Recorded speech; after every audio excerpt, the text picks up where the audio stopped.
Awusizo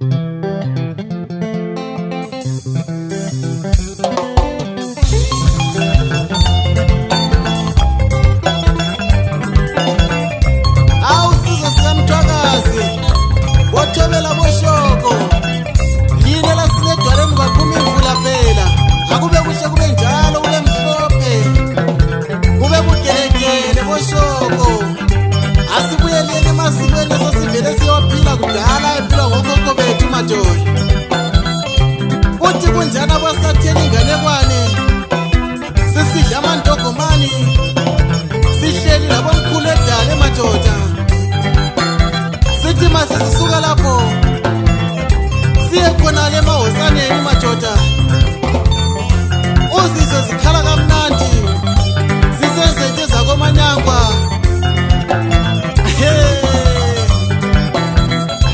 alala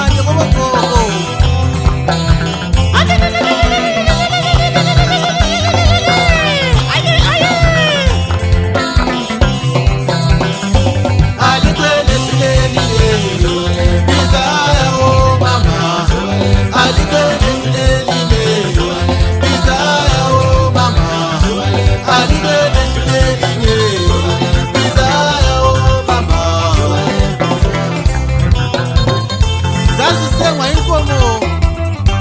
ogogo bethu bayenze lokhuyana okuthiwa ngamasi madoda uthole izizukulwane zisidla zisutha kusiba mnandi ogogo bethu befuya izinkomo alala mthwakazi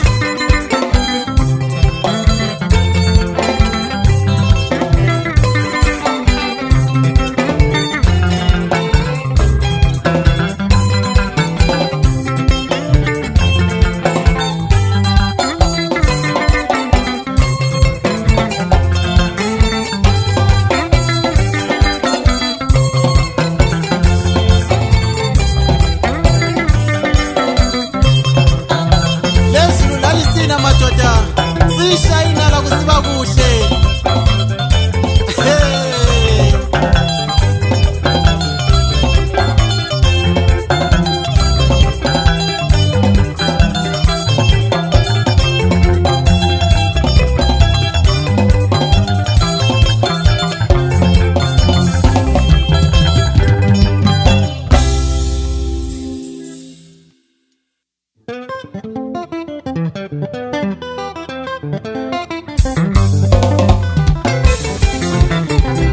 awusizo sikamthwakazi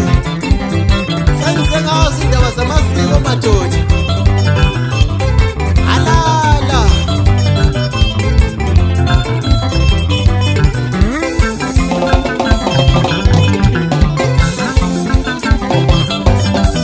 kala nkungu yami kaluyikumbuze ngomanyangwa ngibe ngiyofika khona iyobiki indubo zezinengi kakhulu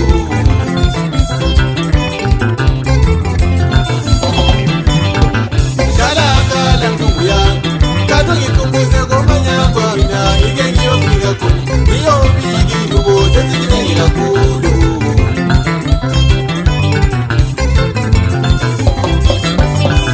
kala nkungu yami kaluyikumbuze njelele mina ngike ngiyofika khona iyobiki indubo zezinengi kakhulu sekubunengi kakhulu madoda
abamnyama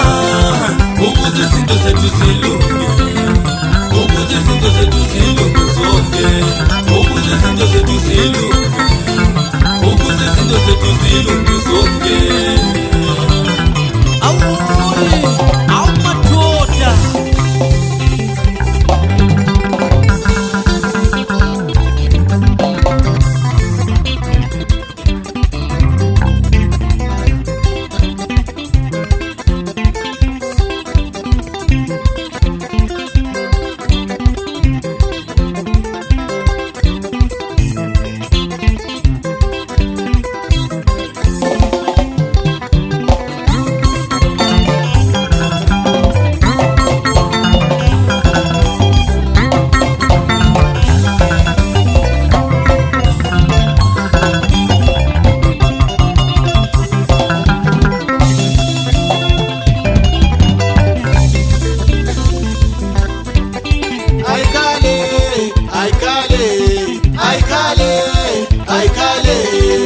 kamnandi nguyamile aikale aikale aikale aikale kala kamnandi nguyamile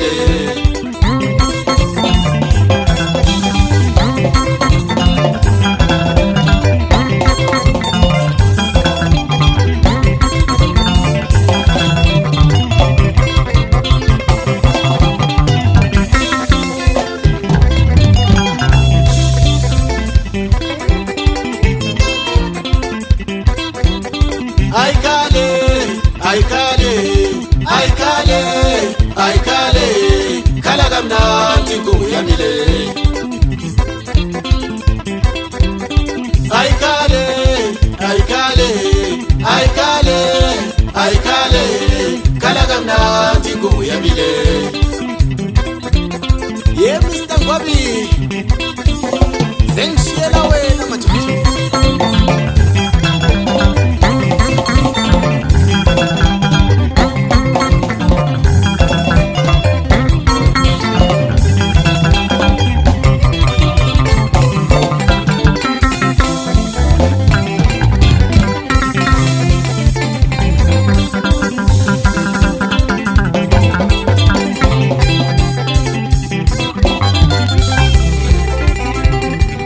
Sakuthwala ubunzima webantu abamnyama, izinto zimoshakele ngenxa yokulahla amasiko ethu, asivuselele namasiko.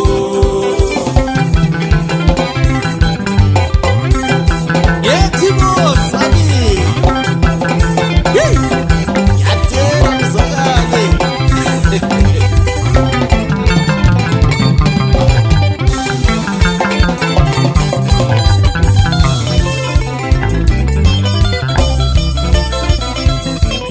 Sakuthwala ubunzima webantu abamnyama,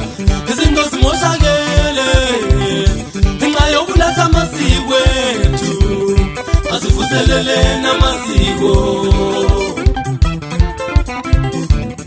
asivuselele namasiko.